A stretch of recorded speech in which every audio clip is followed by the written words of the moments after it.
तर मित्रांनो, तुम्ही बघू शकता अशा प्रकारे आपला पाचट कुटी होत आहे. याची क्वालिटी बघू शकता तुम्ही. आपला जो ट्रॅक्टर आहे तो महिंद्रा नोव्हो 755 आहे. 4 व्हील आहे. त्यामध्ये ही कुटी 1500 RPM ला असं चालत आहे. श्री साई कुटी आहे.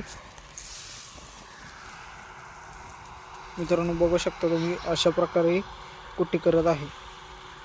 याच्यापेक्षा मित्रांनो बारीक होऊ शकत नाही कोणत्याही ट्रॅक्टरला.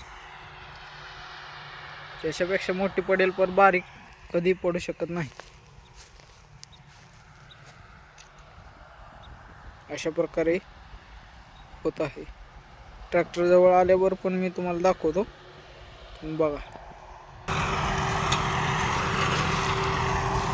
मित्रांनो बघू शकता तुम्ही अशा प्रकारे आपला ट्रॅक्टर चालत आहे.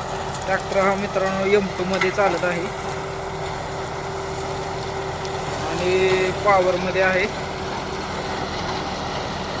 RPM जो आहे 1500च्या आसपास आहे. 1500 धरून चाला.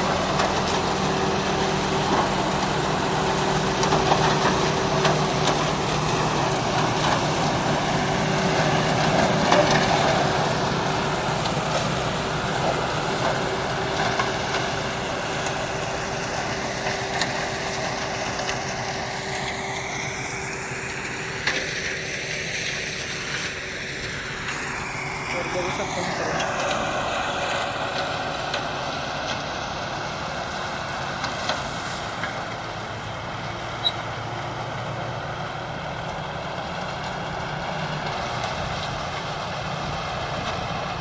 तर मित्रांनो, शेतकऱ्यांसाठी जे आहेत हे पाचट कुटी करण्याचे जे फायदे आहेत ते म्हणजे पहिलं म्हणजे खत. आपल्या शेताला खत महत्त्वाचं आहे.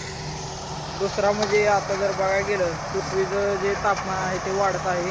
त्यामुळे पाचट आपण जाळलं तर त्याचं प्रदूषण होतं जास्त प्रमाणात आणि आपल्या मातीचा जो pH आहे तो पण या ठिकाणी कमी होतो. त्यामुळे मित्रांनो आता आपण बघू शकता की जसे की कुट्टी, मल्चर असेल, अशा पद्धतीने शेतकऱ्यांसाठी जे योजना वगैरे आहेत त्या सर्व या पाचट कुटीसाठी आहेत. कशासाठी तर ऊसापासून जे पाचट तयार होते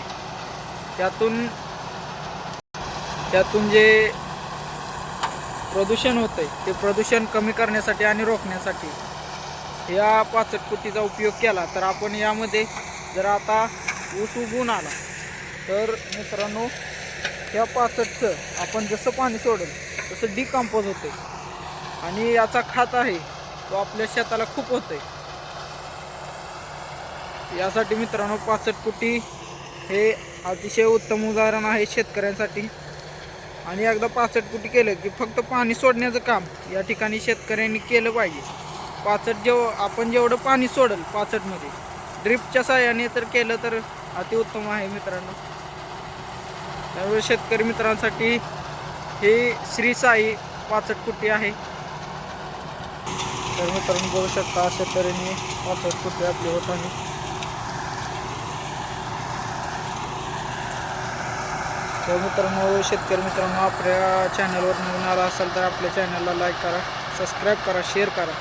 आणि व्हिडिओ कसा वाटला याचा अजून काय बदल तुमच्या तऱ्हेने काय वाटतं, म्हणजे ज्या शेतकऱ्यांकडे ट्रॅक्टर आहेत ज्यांना वाटतंय की अजून थोडं म्हणजे असं राहतंय मित्रांनो, थोडं 100% पाला यामध्ये खेचत नाही, म्हणजे 10% पाला आपण सांगतो की शेतामध्ये राहते, याच्यातून ट्रॅक्टर निघालेला आहे.